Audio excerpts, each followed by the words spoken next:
ایک صاحب تھے، وہ نا کڑھائی کا کام کرتے تھے، ان کے گھر خواتین 8-10 آتی تھی، یہ ہاتھ سے کڑھائی کا کام کرتے تھے، پھر یہ ہاتھ سے بنے ہوئے کپڑے وہ کراچی میں لے آتے تھے اور کراچی سے باہر جاتے تھے، باہر ملک، وہاں یہ چیزیں بہت پسند کی جاتی ہے۔ تو ایک دفعہ کہنے لگے کہ ہمارے گھر میں حالات بہت سخت ہیں، کوئی دعا فرما دے۔ میں نے دعا کر دی، پھر کچھ عرصے کے بعد کہا کہ حالات ہمارا ساتھ نہیں دے رہے، آپ دعا فرما دیں۔ تو میں نے اس طرح آتے رہے اور مجھ سے اپنے حالات، قرضے، بیماریاں، مشکلات، راہیں بند، راستے بند، ناکامیاں، یہ سب بیان کرتے رہے۔ ایک دفعہ میں نے کہنے لگے، میں نے کہا گھر چلو، مجھے ہر دفعہ کہتے تھے گھر چل کے اگر دعا فرما دیں، اگر دعا فرما دیں، میں گھر چلوں، تو مجھے گھر لے گئے۔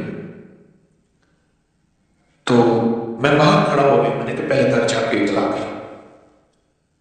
تو جلدی جلدی میں انہوں نے کوئی گھر کو سمیٹا، گھر گیا، کچھ خواتین بیٹھی تھی ادھر، کڑھائیوں کا کام کر رہی تھی، ہاتھ سے سینہ پرونا، پھول بنانے، جو بھی ہوتا ہے یہ کر رہی تھی، اور گھر میں ایک ویرانی تھی اور گھر میں ایک وحشت تھی، اور احساس ہو رہا تھا کہ شاید یہ گھر والوں کو روٹی کیسے ملتی ہے، ان کی غربت اور فقر اور تندرستی کیسے، کھانا کیسے ملتا، کھانا کیسے ملتا۔ تو میں نے ان سے حال احوال پوچھے، تو ان سے کہا جی کاروبار ہمارے پاس بہت ہے، کام بہت ہے، ہم جاتے ہیں کراچی میں، بڑے بڑے تاجر ہمیں بلاتے ہیں، پیسے پیشگی لیتے ہیں اور ہمیں کہتے ہیں مال ہمیں دیں، وہ کہتے ہیں ہمیں دیں، ہمیں بڑھا چڑھا کے قیمت دیتے ہیں، تو گھر میں کچھ نہیں بچتا، اور یہ جو خواتین آتی ہیں یہ لے جاتی ہیں، یہ روز بروز مالدار ہوتی جا رہی ہیں، اور ہم جو اتنا بڑا کاروبار کرتے ہیں ہم روز بروز مقروض، فقیر، منگتے اور تنگدست ہوتے جا رہے ہیں۔ تو کہنے لگے ہم کیا کریں، ہمارے اوپر مسئلے، پریشانی، ہمارے کسی نے کہا کہ جادو ہے، پھر ہم نے اس کے لیے یہ عمل کیا، اس نے اتنے پیسے لیے، کس نے کہا جنات ہیں، کس نے کہا کالی چیزیں ہیں، کوئی اتنا آیا۔ انہوں نے مجھے لمبے چوڑے واقعات سنائے جس میں ذرا سارا خرچہ ہی خرچہ تھا، خرچہ ہی خرچہ، کبھی خرچہ کس نام سے، کبھی خرچہ کس نام سے، کبھی کس نام سے، سارا خرچہ ہی خرچہ تھا۔ میں نے ان سے عرض کیا میں گھر میں قرآن کہا، کہنا پڑا، میں کہا وہیں لے جاؤں، کہنا لے آؤں، میں کہنا مجھے لے چلے۔ تو گھر میں جہاں قرآن پاک ایک الماری تھی، اس میں کاغذ ٹھونسے ہوئے تھے، بہت سارے کاغذ ٹھونسے تھے، یہ بچوں کی کاپیاں نہیں ہوتی، بچوں کی کاپیاں جس میں یہ ہوم ورک کرتے ہیں بچے، کافیاں ہوتے ہیں، ان میں لکھتے ہیں، ان کے کاغذ اور پرانے کوئی قاعدے ہوتے ہیں، الف انار والا قاعدہ، چھوٹے چھوٹے ABC والے قاعدے، ان کے ہم بچے بھی پڑھتے تھے، وہ بچے بھی پڑھا کے ان سے فیس لے کے گزارا کرتے تھے، تو وہ سارے ٹھونسے ہوتے تھے، ان کے نیچے سے میں نے قرآن پاک نکالا، میں نے کہا اور ہے کہاں ہے، اس میں غلاف لپٹا ہوا تھا اور اس میں دھول تھی، مٹی تھی، میں نے نکالا قرآن پاک اور میں نے کہا میں نے آپ کی تعویذ نکال دی۔ اچھا، میں کہا آپ کو میں دکھاتا ہوں جو تعویذ آپ کے تھے، جس کی وجہ سے آپ کے گھر میں بربادی، پریشانی، قرضے، مسائل، مشکلات، میں نکال دوں۔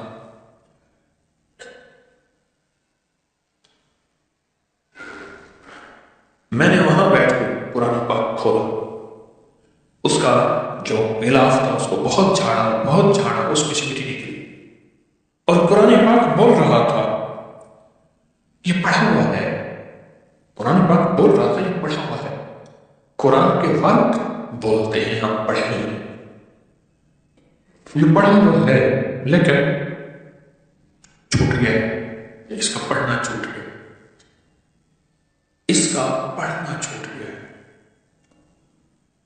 یہ پڑھا ہوا ہے لیکن اس کا پڑھنا چھوٹ گیا۔ میں نے کہا یہ قرآن کون پڑھتا تھا؟ کہا ہماری دادی زندہ تھی وہ پڑھتی تھی۔ کتنے سال ہو گئے؟ مجھے یاد نہیں، 12-13 سال، کتنے سال ہو گئے؟ اور میں نے کہا زوال کرا اتنے سال سے، کرا بس ان کی دعائیں تھیں، برکتیں تھیں۔ میں نے کہا ان کی دعائیں برکتوں کا یقین یقیناً تھی، لیکن ان کی دعاؤں اور برکتوں میں اس قرآن کا ساتھ تھا، اس قرآن کا ساتھ تھا۔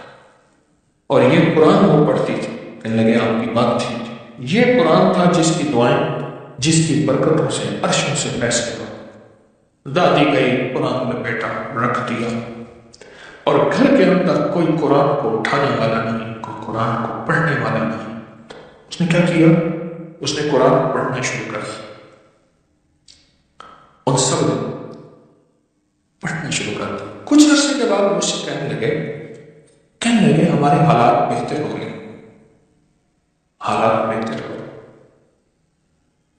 پھر ان کا کاروبار اتنا بڑھا کہ خود جا کے کراچی بیٹھ گئے، یہاں سے مال بنتا تھا اور مال بنا کے کراچی میں خود وہ لیتے تھے اور خود باہر بھیجنا شروع ہو گئے۔